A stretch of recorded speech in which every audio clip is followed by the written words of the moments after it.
今回は読んでください。球外形成不全、先天性股関節脱臼、変形性股関節症と枕ねっていうお話の第2弾ですよ。皆様しっかり前編見ていただきましたか？今日は後半に参ります。はい、前編では、この3つのちょっと難しい、病気の名前についてどんな病態なのか、しっかりとお話をしたので、まずそこを頭にインプットしてこれから先のお話を聞いていただきたいと思います。もちろん、こういった病気と診断されたご本人、ご家族様、そしてそんな友人知人を持っている方はこのことをちょっと知っておくだけで、少し生活が良くなります。楽に眠ることができます。夜ぐっすり眠れるっていうことは、痛みに対する感じ方が、弱くなって痛みを和らいだ生活ができるっていうことに結びついていくので、私はとってもこの、変形性股関節症の方、寝る時の枕を含めた睡眠っていうことが大事だと思っています。なかなか整形外科の領域でもこの睡眠とか睡眠の姿勢っていうことをご指導しているケースは少ない。いい睡眠とった方がいいですよって言われるけど、具体的にはそれどうしていいかわからないっていう方が多いので、ぜひぜひこのキーワードに引っかかる方はこの動画を見てしっかりと対策をしていただきたいと思います。はい、じゃあ参りましょう。はい、なんか質問が前回お話ししたお友達のおばあちゃんですね。また後聞いてみたら、やっぱりこの変形性股関節症だったんですね。そうなんですね。でその寝てる時にちょっとやっぱり痛いってことで、やっぱり今回その寝方についてちょっと聞いてきてくれた。そうなんですね。そこまで良かったですね。でもその方に気づいていただいて、じゃあぜひその方しっかりとお伝えしていきたいと思うんですけれども、やっぱりね、寝方結構困ってらっしゃるんですよ。当院に来る、この変形性股関節症の方、球外形成不全、気が疲れた方、やっぱり寝てる時にああすると痛い、こうすると痛い、どうやって寝ようかな、寝る前に考えちゃうみたいなこともあるんですね。でね、大前提として知っておいていただきたいのは、一人一人やっぱり症状とか病態、それから病気の進行度合いが違うっていうことをよく念頭に置いて、このやり方をやってみてもお辛かったらしっかりと主治医の先生と相談しながらやっていただきたい。痛いのに無理してやるとか、痛いのに YouTube で言ってたからやるっていうことは決してしないでいただきたいと思います。お願いします。はい、では、寝方、一般的に言ってもどんな寝方あります？上向きで寝たり、横向きで寝たり、寝返り打ったりですね。で、まず仰向けなんですけれどもね、仰向けで適切な枕とマットレスを合わせると結構変形性股関節症の方寝やすいんですよ。なんでかっていうと、上向いて寝ると体重って背中でこう受けるわけですので、股関節にそれほど圧迫がかからないっていう圧の問題として楽っていうのはあるので、私の考えではもし上向きになって楽だなと思う方は、股関節痛くないなって思える方は仰向けから寝てみるのもとってもいいです。で、仰向けで、次横向きですね。変形性股関節症っていうのは片側が痛い方、右が痛い、もしくは左が痛いっていう方と、両側変形性股関節症が進行して痛い方いらっしゃるんですね。よく患者様から伺うのは、やっぱり右が痛いと右下に寝るのが辛い。当然全体重右にこう乗るわけですからね。左の方は左に向いて寝ると辛いっていうことがあります。で、ここで大事なのは、寝る時に寝り鼻に痛い方をわざわざ下にする必要はないわけで、反対側にして痛い側を逃してあげるっていうことでいいと思うんです。ごくまれに右が悪いのになぜか右向きで寝た方が楽っていう方もいらっしゃるんですよ。それは私の考えでは全然右向きから寝ていただいても構いません。なぜなら人間は辛かったらそれを逃げるように寝ることができるんです。夜寝て眠いからって言って寝てしまうと動けないかっていうとそうじゃなくて、ある一定量痛みを感じたら必ず覚醒、眠りが浅くなって、反対に向こうとか上向きになろうとか体の向きを変えるんですよ。だからおばあちゃんそこ肝ですからね、ちゃんと伝えてくださいよ。はい、そういうふうに教えてあげてください。そして寝返り、これも一番やっぱり大事なことなんです。で、大事なことは寝返りをするっていうだけじゃなくて、その寝返りがいかにスムーズに眠ったままできるか、ここは肝です。はい、例えば、途中で「いつつつった下になってる股関節痛いから目が覚めちゃう」で体起き上がってまた向き変えて寝る、これじゃあ一回覚醒しちゃうわけですよね。そこで眠れなくなっちゃう方もいます。ついちゃダメ。私たちの枕です。はい、枕が適切に高さが合うとどうなりますか？コロコロコロコロコロコロ、肩と骨盤が一緒に動きますよね。これがスムーズな寝返り。眠ったまま、目つむったまま全然起きないで、もし体の向きを変えられるとしたら、そんなに股関節にとっても楽なことはないわけです。そのためには何ですか？枕を体格に合わせる。そういうことですね。特にこの高さが重要なわけです。後で楽に寝返り打ててるかどうかちゃんと動画でお見せしますので、そこを確認した上で寝返り、これも大事だっていうことを覚えててください。では実践やってみますね。枕の条件申し上げます。変形性股関節症の方に使っていただきたい枕は、まず第一条件、高さが一人一人の体格に合っていること、そして表面がフラット平らで適度に硬いこと。高さ、硬い、そして平ら、この条件3つが整えば寝返りがスムーズにできるので、変形性股関節症の方でも股関節に負担をかけなくて済むわけですね。じゃあまず悪い例を見てみますよ。はい、あららら、何ちゃんだこりゃ。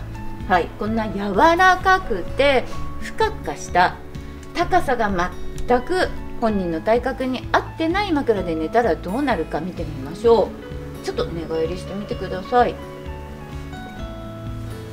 はい、あら、股関節先行ってますね。なんか力がいりそうですね。はい、肩が後から追っかけますね。反対も行ってみてもらえますか？右が痛いわけですね、股関節。右、いけないですよね。ここで変形性股関節症の方は右が痛いので途中で寝返りをやめたり、大きな力で寝返りを打つので非常に体を動かしにくいわけです。もう一回お願いします。股関節、腰が先行ってますね。肩がやっと追いかけるような状態、腰、股関節が先に行ってしまう。もう一回お願いします。先に股関節、なんか力入ってますね。股関節持ち上げましたね。股関節を持ち上げたり整えたりしながらやっとこさ1回の寝返りをすると、これは枕の高さ、硬さ、そして表面が凹凸になってしまうからいけないわけですね。じゃあ変えてみましょう。はい、M さんの枕は70ミリですね。はい、ではもう一度同じ寝返りをお願いします。はい、肩と骨盤一緒に寝返りしてますね。もう一度、肩と骨盤一緒ですね。はい、1回2回スムーズにできるか確認してみてください。どうですか、寝返り。明らかに軽くできます、軽くできますね。これだけ枕や布団が変わらなくても全然寝返りがしやすいということが分かります。はい、ではここに日頃使っている抱き枕、寝入り鼻は股関節悪い方、このように足を乗っけると楽なんですよね。なんか股関節楽じゃないですか？ちょっと緩む気がしますね。緩む気しますよね。はい、楽ちんですね。これ変形性股関節症の方だったらなおさら楽なわけですよ。はい、だけど寝返りどうですかね。なかなかこれ持ってはうまくはいかないので、持ち上げたりとか、ね、体のなんか楽なところに持ってったりとか、反対に落っこってしまったら寝返り打つことができなくなっちゃいますよね。ということで、このような大きな、抱き枕はちょっと注意が必要。途中でコロリンって落っこっちゃって、あと寝返り打てればいいし、端っこの方に置いとけるんならそのようにしてください。はい、じゃあちょっとね、もう一つ重要なこと、こちらですね。股関節が悪いので、腰と股関節が緩むためには適度な硬さが必要です。低反発マットレスのようにぐーっと腰が落っこちるようなもの、沈み込むようなものはダメです。寝返りが打ちにくくなっちゃいます。朝痛いです。適度な硬さ。あともう一つ、は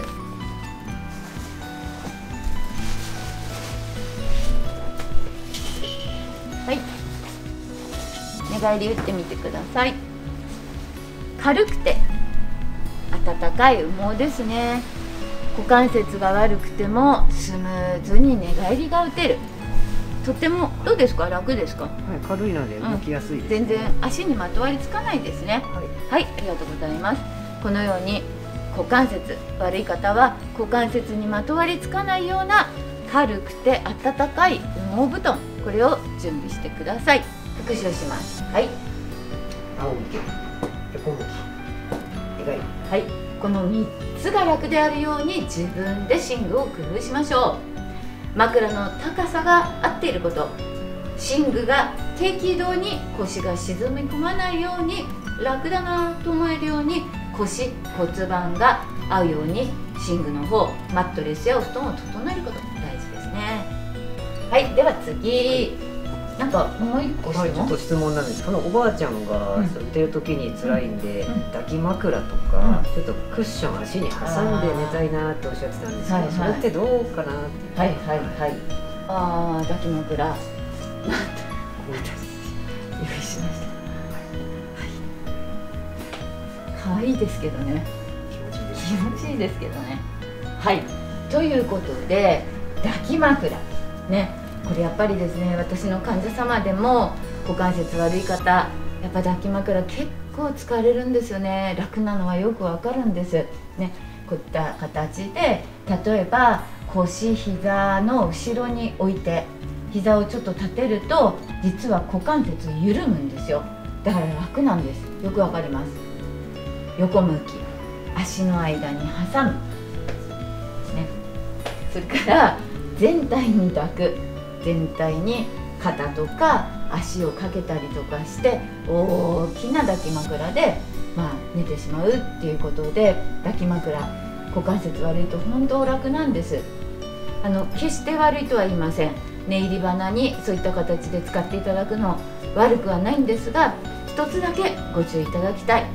それはその大きな抱き枕や重たい抱き枕がベッドのどこかを占領してしまうと、先ほど申し上げた楽な寝返りがやっぱ打てなくなっちゃうんですよね。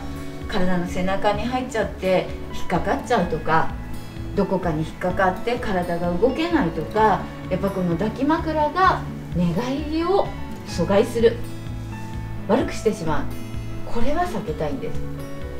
できれば寝入り鼻に抱き枕を使ってもコロリンって落っこっちゃうとか、吹っ飛んじゃうとか、ベッドの端っこにあって辛い時だけ足を乗っけて、またそれが下ろせるとか、邪魔にならないようにするってことはとっても大事です。ぜひおばあちゃんに伝えてあげてください。わかりました。はい、お願いします。抱き枕でした。はい、じゃあ最後に睡眠対策っていうことでまとめましたので、これもまたその方にお伝えいただけたらと思うんですが、股関節、変形性股関節症のある方の睡眠対策4か条いきますよ。